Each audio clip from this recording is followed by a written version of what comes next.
Good morning, students. Today we have to study about waterborne diseases. So, what are waterborne diseases? Diseases caused due to the consumption of contaminated water is known as waterborne diseases. Okay, so the definition of waterborne diseases would be that diseases caused due to the consumption of contaminated food or water. So it is waterborne, so basically focus on water. So the disease caused due to the consumption of contaminated water is known as waterborne diseases. So in this class we will study the two basic types of waterborne diseases, that is cholera and dysentery. In next class we will cover about the hepatitis. So let's get started with the waterborne diseases. Next is so the first waterborne disease which we have to study is cholera. Cholera is an infection of the small intestine. So, and which organism will cause cholera? That is a bacterium, and the name of that bacterium is Vibrio cholerae. Vibrio term is used because the shape of this bacteria is comma shaped. So cholera is an infectious disease caused by Vibrio cholerae, and this infection will be caused in which part of our body? That is the small intestine. Then what are the symptoms of cholera? The symptoms of cholera will range from none to mild or to severe. So the basic classic symptom is the large amount of watery diarrhea that lasts a few days. There will be excess loss of water from the body, either through vomiting or through loose motion. So vomiting and through loose motion, when the excess water is lost, there will be loss of electrolyte also. So that will result into muscle cramps. And since there is excessive loss of water in cholera as a dysentery, so there will be reduced or no urination. So when there will be reduced or no urination, urea will get accumulated in the blood, and we know that urea is a highly poisonous compound which will lead to death. Then how this cholera gets spread? It is spread mostly by unsafe water. You know what is unsafe water? Unsafe water we have already discussed in the previous class, the ways by which the water becomes unsafe. Unsafe food, the food which is not covered properly, the food which is not cooked properly, the food which is having a visiting place for the flies, and you know the flies are bringing all the filth from different places to the food. So by these ways the food and the water becomes contaminated, and if a person will consume such contaminated food and water, there will be chances to get affected of cholera, as well as with human feces containing the bacteria, because this bacteria is released from a person suffering from cholera to another person through the fecal matter. So the mode of transmission is what? In the fecal matter of the unhealthy person suffering with cholera, there will be the bacteria, that is Vibrio cholerae, and if that fecal matter will be visited by the flies will carry the bacteria into its body or hairy legs, and if that fly will sit on the food or water, then in this way the disease will get transmitted from unhealthy person to healthy person. So see here, this is the Vibrio cholerae. Cholera is an infection of the small intestine. It is spread mostly by the unsafe food and unsafe water that has been contaminated by the human feces containing the bacteria. So this person is suffering from cholera. So in the fecal matter of this person there will be this bacteria, and if this fecal matter or defecation process is done openly, then the flies will be visiting that particular place, and in such a way the disease will get transmitted from one person to another person. So there will be watery diarrhea, there will be nausea and vomiting, there will be dehydration. Severe symptoms will be the muscle cramps, rapid heart rate, low blood pressure, and persistent vomiting. Add one also, that is no urination or reduced urination in certain situations. So here, acute diarrheal illness caused by infection of the intestine with the bacteria, that is Vibrio cholerae. This is just a summary. So profuse watery, rice water stools are there, vomiting will be there, dehydration will be there, respiratory collapse will be there, shock will be there.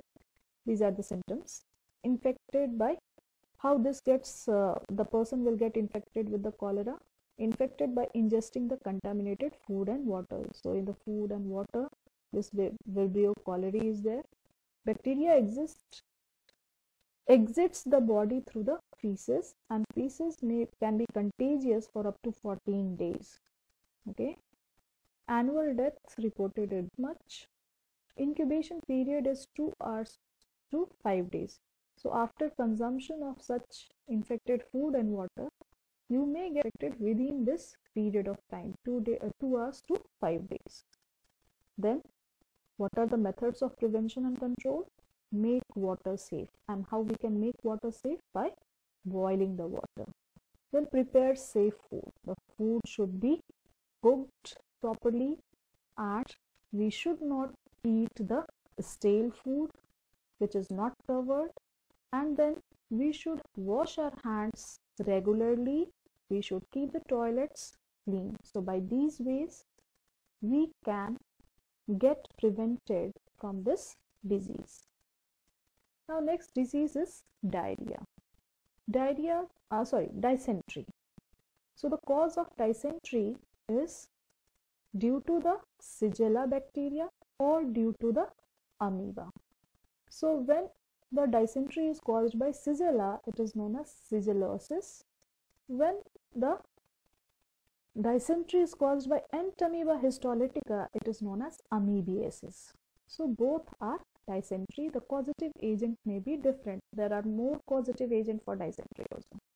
What are the symptoms of dysentery? It is a type of gastroenteritis. Gastro term is used for the stomach. Okay. So it is a type of infection of the stomach and the intestine, basically the large intestine, that results in diarrhea with blood. So there will be loss of water from the body, either through vomitation or through loose motions, but in that case there will be also release of blood.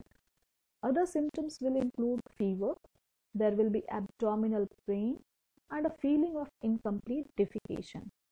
Complications will arise, and that will be caused due to dehydration. Then what is the mode of spread of dysentery? The mode of spread of dysentery is what? That is due to the consumption of the contaminated food and water, with feces due to poor sanitation.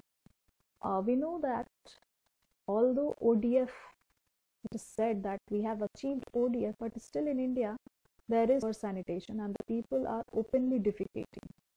Okay, so that must be stopped. Then in case of amoebic dysentery, the amoeba will establish itself in the inner lining of the large intestine, and there it will start to engulf RBC. So how serious it can be, you can understand. And it forms cysts. Cysts are the protective covering of the amoeba. So in the during the unfavorable condition, the amoeba will survive due to the presence of the cyst. So when it is fully mature, it will form cyst, and this cyst will pass out to the feces. So again, it is due to the poor sanitation, it is being spread. Then this is the Shigella bacteria which is causing dysentery, that is bacillary dysentery. This is amoeba which is causing amoebic dysentery, that is Entamoeba histolytica.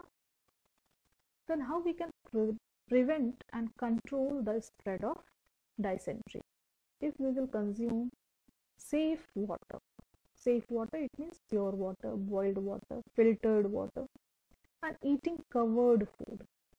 Whatever food we are consuming, it must be covered, and in that way we can be prevented from this disease. So now this is all for today. Your homework Your homework is to write down the answers of the following question. Define waterborne disease, first question. Then, what is the causative agent for cholera? The next question. Mention 2 symptoms of cholera. Then, why reduced urination leads to death in cholera? Next question. Why reduced urination leads to death in cholera? Mention the spread of cholera, mode of spread of cholera. Okay. How we can be prevented? These points you have to write. How we can be prevented from the spread of cholera?